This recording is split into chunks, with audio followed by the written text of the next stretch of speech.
Hey guys, welcome back to my New World Beginner Gathering Guide. Today we're going to be going over mining. So to get started, let's head over and look at the mining tree. Starting off at level 0, you'll be able to get iron, at level 10 silver, and just to note, we're not going to be going over precious metals like silver, gold, and platinum, because after the change that they've made to where you can't make platinum into Orichalcum anymore, there's really no necessary reason to be using the precious metals, or at least not for something other than jewel crafting. Then at level 20, you can gather oil, gold at 45, alchemy stones at 50, which we're not going to be going over these either, lodestone at level 75, Starmetal at 100, sandstone at 105, platinum at 110, brimstone at 130. All you really need to know for these is it's mainly just going to be around acid pools, Orichalcum at level 150, and Mythril at 205. So as I've been saying in all the videos so far, this is not meant to be a comprehensive farm guide. These aren't going to be the top-notch secret super duper places that you can go and no one will be competing with you for them. You may have competition, you may not find them to your liking during the time that you play. It's really just to get you an idea of areas that you can farm, that you know that they exist, and they have a decent yield and are pretty easily accessed to a new player. So let's get started with the longest iron farm in the game. So let's get started with iron, and as I'm sure that most people who have seen the thumbnail, this is what they want to see. So the longest iron run in the game, we're over here in Weaver's Fen on the west side of the Paravel Shrine. I'm going to throw up overlays like I have in the past. That way everyone can just follow along at their own pace. But you're going to come down, follow the ridge just against the darker green, come across, keep on heading south, hugging the mountain until you get to the Everfall border, and then go straight south. Grab a few nodes that are out in the open, and we'll move on to our next piece. Part 2 of this is where it starts getting a little bit complicated. As you'll see on the map, you're going to continue going south on the east side of Salt Hollow, running down past the Pirate Stonetooth Terrace, come straight down, hugging the cliff yet again, and then you're going to jump off the cliff before grabbing all these nodes at the bottom, and then going back up through the pink arrow, and continuing on the path as you go south. If you need to, there's a fast travel right next to you. If you're a lower level player and you don't have as much storage space or backpack space, you can fast travel out, drop off your stuff, and jump right back in. But we're going to continue on down past the bridge, past the Yeti Cave. If you want, you can go over to Vale Tempest and grab these extra nodes over here, or you can just go straight south past the Yeti Cave and move on to Nettle Rest. At this point, we're going to keep going around the side of Nettle Rest, back up past the Shrine of Sirius, and then stopping off at the Covenant Shrine. Part 3, we're hopping down from the Covenant Shrine, grabbing these few nodes at the top of the cliff. If you want, you can jump straight down just to the east, and there's another, I think, 4 nodes for Starmetal, if you're able to gather those. Otherwise, just keep continuing on. You're pretty much sticking to rock faces at this time. And yet again, yet another travel shrine. This is one of the great things about this run, is there's plenty of opportunity if you were to run out of bag space, or if you're gathering other things than iron. You can just go throw this in a storage, come right back into it. But anyway, we're moving on past Noble Reach, up towards the Inkwell Cave. You'll jump up on plateau that the cave is on. There's some weird wood trees up there.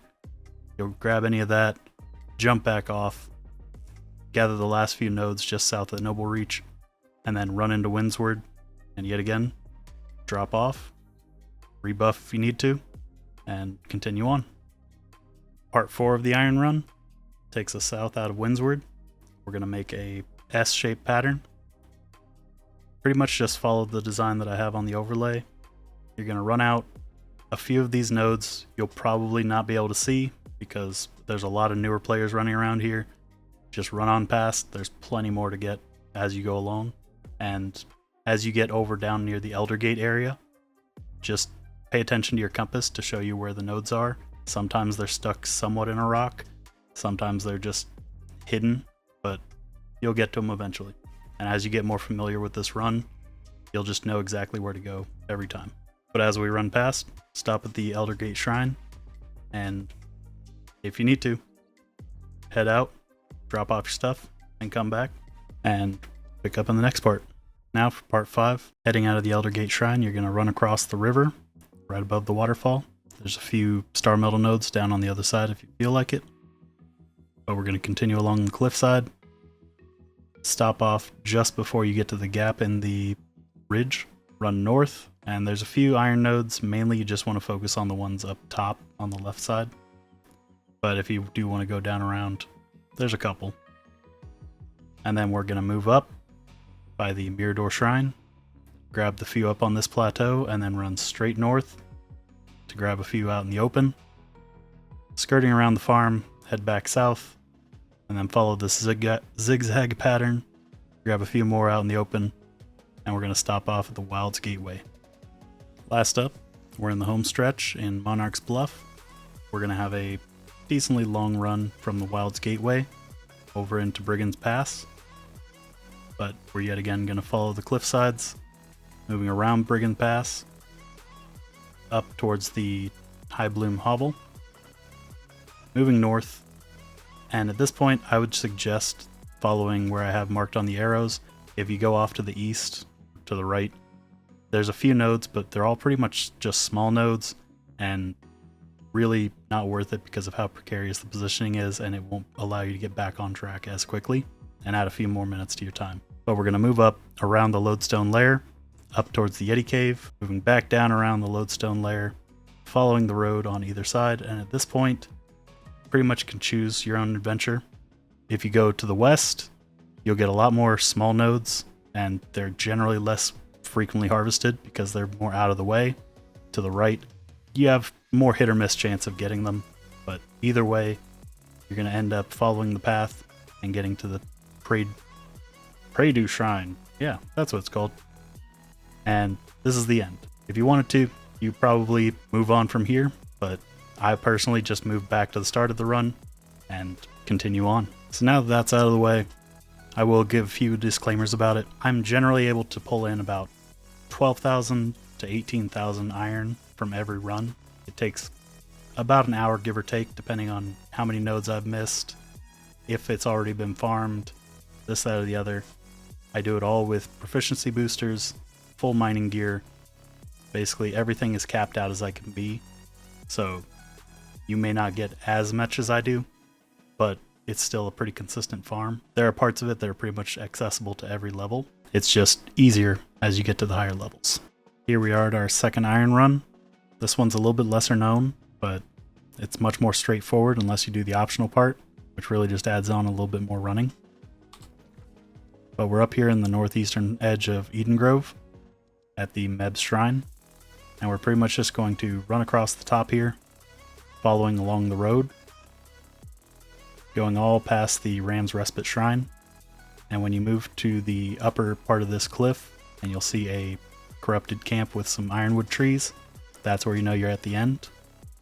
If you want, you can just go back up to the Ram's Respite Shrine and port back over to the start and wait a few minutes and the nodes will start to respawn.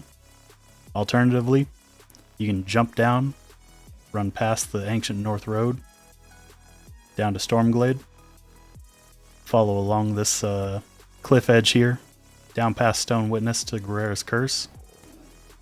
There's more nodes here all around the Morningdale city, and then jump into Greyvale, and if you go back to the Meb's Shrine, they should all be back up by the time you get there. And for our third iron farm, we're going to come down here to Cutlass Keys, straight out the southwest side of Spyglass Ridgetown. I have no idea when they renamed all these, but I still don't need to know them.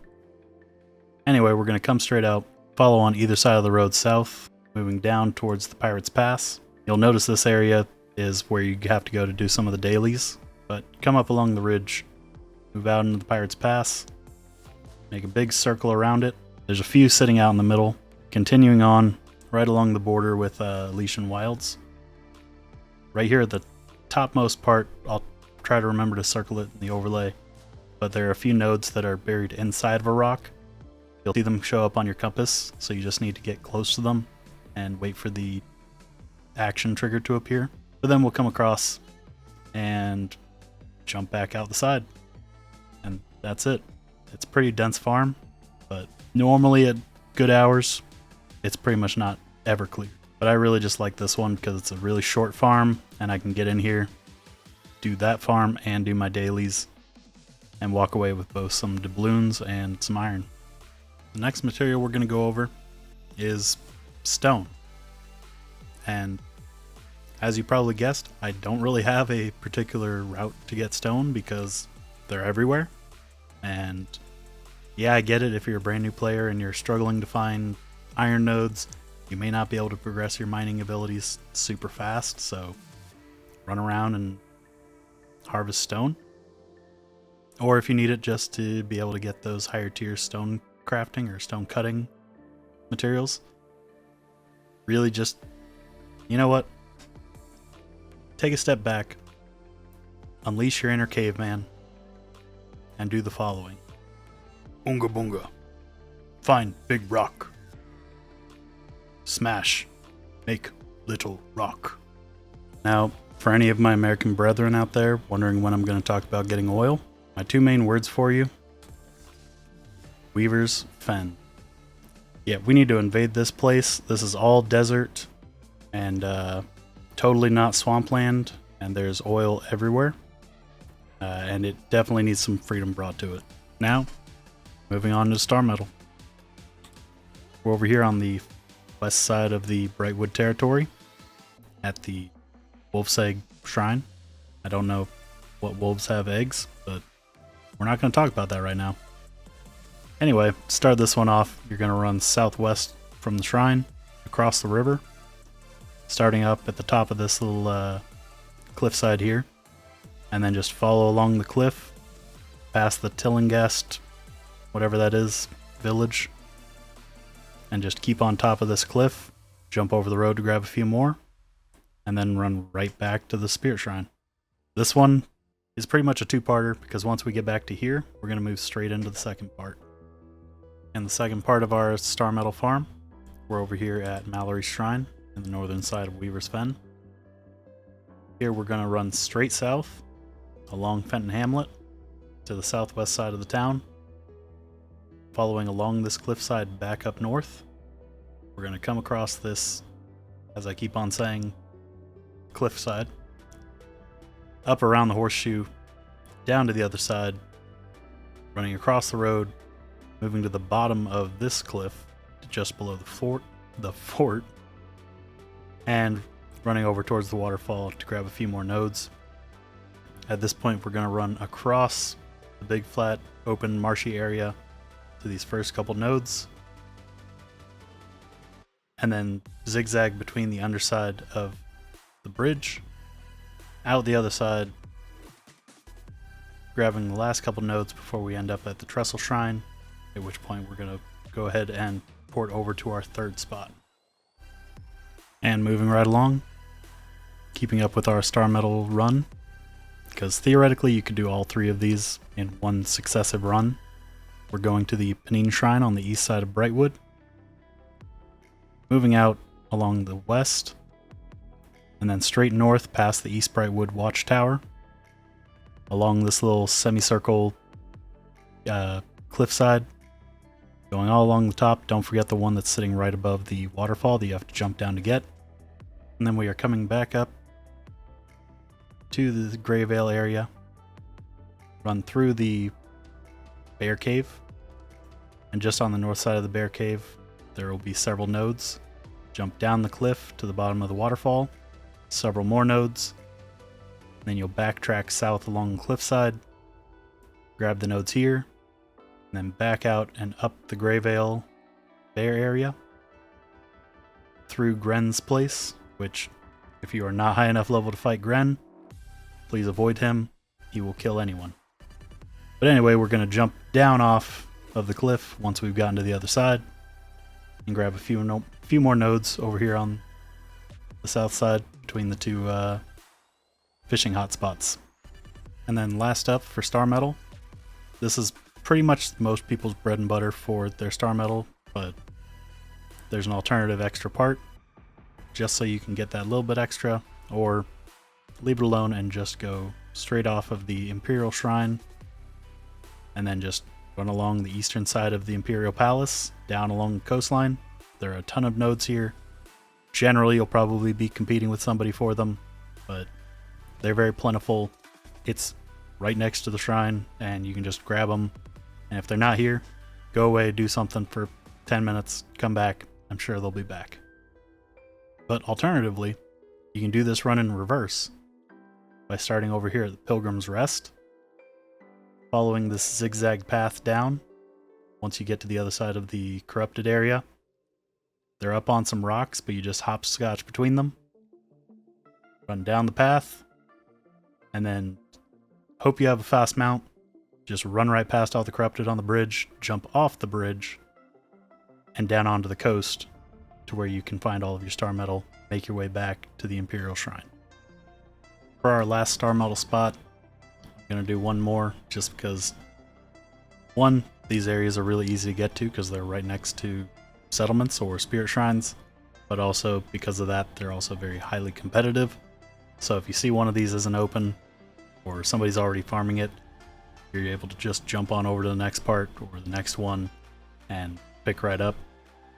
But here we are at Clarion on the eastern side of Shattered Mountain, and this one's very simple.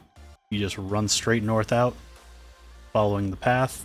Once you get to the three-way split, we're going to take a right, and you'll pretty much see all the nodes you can handle. There are going to be some in this little middle cliffside, a few more on the south side, and then just up on the other side of the broad fishing hotspot, you'll see several more up on this cliffside. And that's pretty much it. Very simple, very quick, very easy. And the best part about it is they're all pretty much large nodes, so you get a good return each swing. Now we're going to take a brief moment to just talk about Lodestone. It is part of mining just like stone is, however, these are a lot less common. And if you're one of those endgame players that's looking to make your prismatic blocks, these are going to be vitally important. So for this spot, we're down here on the Bearclaw Pass. You'll maybe notice this from the earlier iron farm. This one I do try to include in that same iron run, along with several other different materials that I like to gather. That part is a much more comprehensive run, and I'll do this usually rather than go over to Vale Tempest. If you guys want me to show you my whole run, it does take a little bit longer, but I can do that in another video. But suffice to say, here you're just running around this cliffside and grabbing, I think there's 12 nodes here in total. And yeah, let's move on to the next one. And our next little spot for Lodestone, we're here in the middle of Weaver's Fen. Right on the eastern border, it is the Polder Shrine. And we're just going to run up right next to the Sacred Shrine, whatever it's called. Go up to this little crevice and move around in a nice little circle, grabbing all these nodes. If you want, you can run over to the west and grab a few more nodes of iron, but this one's really fast, pretty heavily farmed, but most of the time you'll be able to come in and just grab the nodes. And then for our last Lodestone spot, we're up here in northeast Great Cleave at the Shrine of the Wolf. Now this spot's pretty heavily contested, primarily because there are always people here doing the PvP missions, but you're going to come out of the Shrine of the Wolf, go up along the right side of the cliff face, down into the little ancient area submerged in water, right past the Glacial Tarn entrance, and then keep on moving along up the hill, move down the path, and just keep on going on either side of the path. Right before you jump down, you will be prompted to go up on the little rock face to grab a few nodes that are up here. Grab all the nodes on the right side of the fort before coming back out, moving along the path, and going counterclockwise around the fort to grab the last few nodes, and then back to the battle-classed shrine. You can go up to Lower Spiken and grab these extra nodes up here. I wouldn't really recommend it though, because the enemies are pretty densely packed and you're going to spend more time just trying to avoid and de-aggro all of them than you will actually gathering nodes. Now, we need to take a second and talk about a resource that, especially at more of the end game, becomes vastly more important, and at first glance most people don't pay it any heed, and that's going to be sandstone. Now, I am sad to admit I have not done my job, and I have not come up with a good sandstone route, or at least not one that's frequently repeatable. But I have a good excuse for it, because the only place you can get sandstone is in Brimstone. Finding sandstone is like finding sand in the desert. It is everywhere, but it's not going to be anywhere close to each other.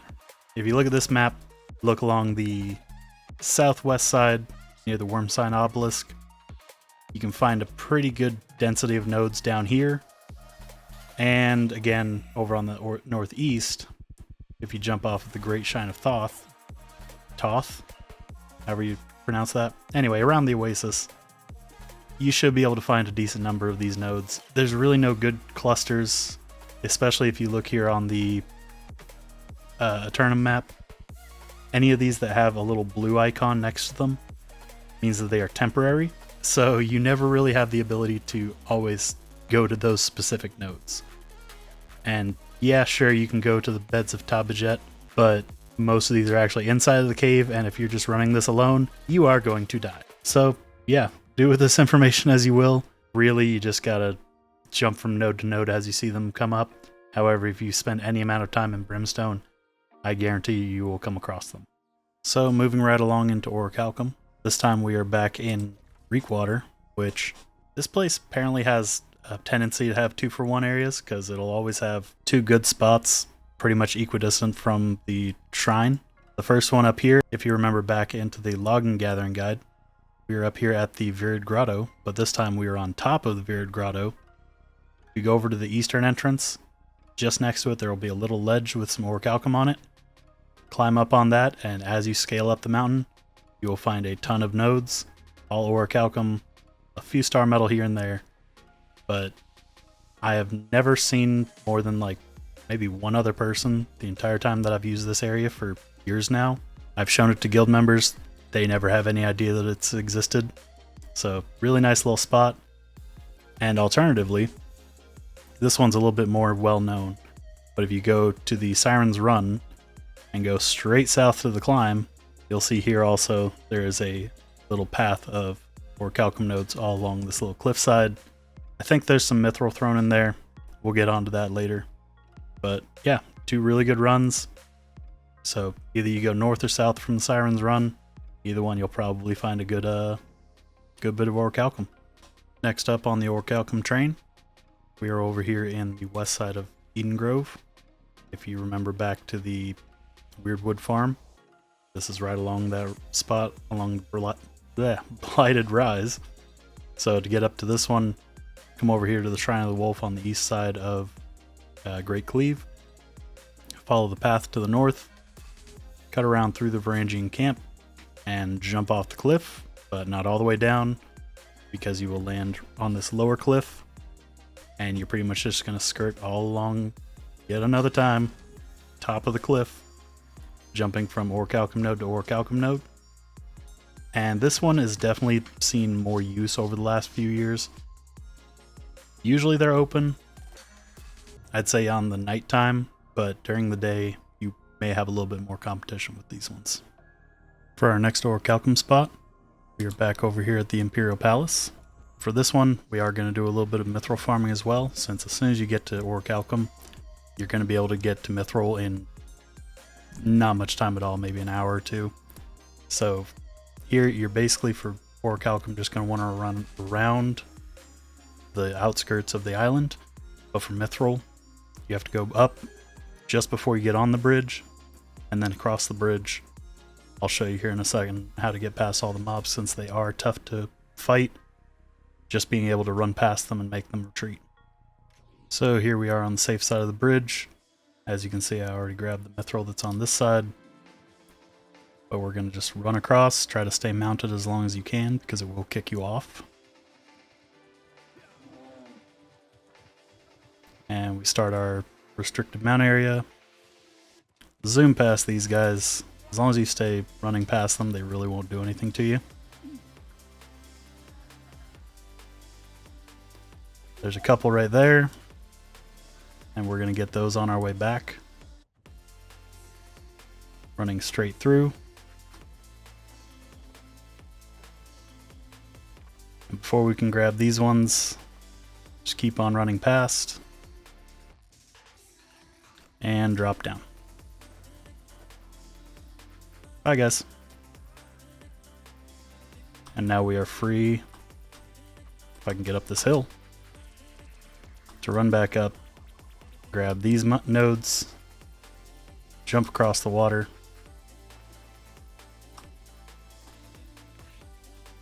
and grab these ones, and a couple more up here. Maybe.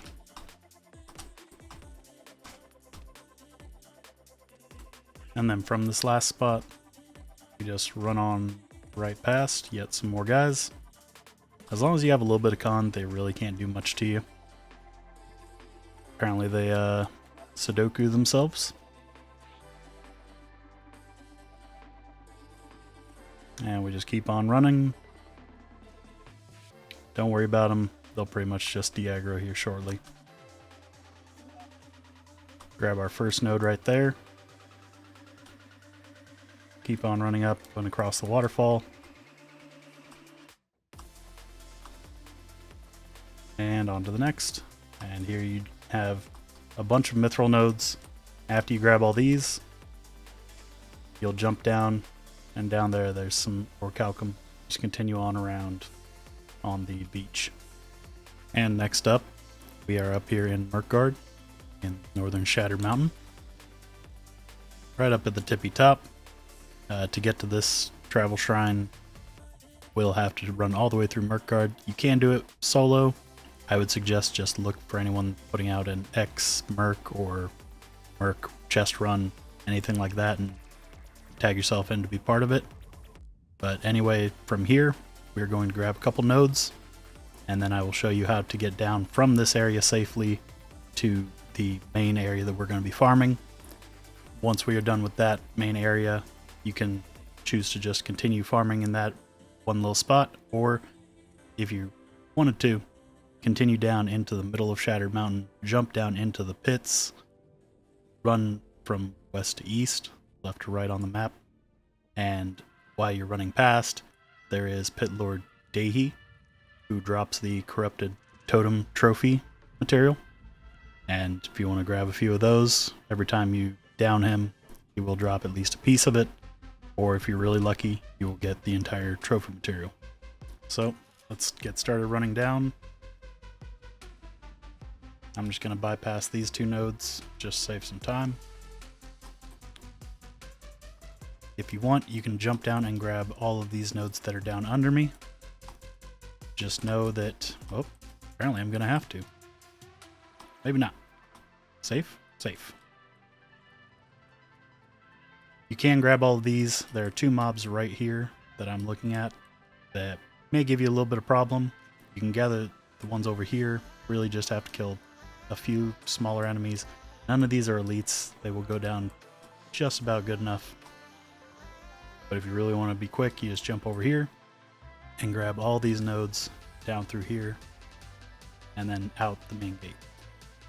Now is the last stop on our mission for mining that we've got going on. We are back up here in Shattered Mountain at Vallis Lacrimarum. This area is pretty much chock full of Mythril. Every single cave tunnel that you go through will have nodes upon nodes. There's a few Lodestone thrown in there as well. I do want to note out in here that there are two bosses, Dao Shen the Unstoppable and Si Wang the Immovable, I think they are. I have the suffixes mixed up. But anyway, they drop the Woodworker's Pants and the Weaver's Pants. So if you want to run around gathering this area and also get some trade skill gear at the same time, it's a great farm for that. So that about does it for this one. I hope you were able to find something valuable or at least a little bit entertaining, and you're able to continue on your journey of becoming a gathering machine. I just want to take a second to thank everybody for all their support and the very nice comments that they've left on the past videos in this series. I also want to thank my guild member Jacka for keeping me honest on actually getting this video done, along with another special person to me who convinced me to not give up on it entirely. Before I end this one though, I do want to pose 2 questions that if you could let me know down in the comments below. 1, do you like the format of using the overlay to show the whole route instead of running it through myself, or would you prefer I show every bit of it in the run? And number 2, due to the game seemingly not wanting to give back material converters for refining, should I throw in some resource refining material farms from the small chests that I generally use, or is that something that people can pretty much figure out on their own? So let me know. With that, I'll pretty much end it here. Anyway, thanks for watching.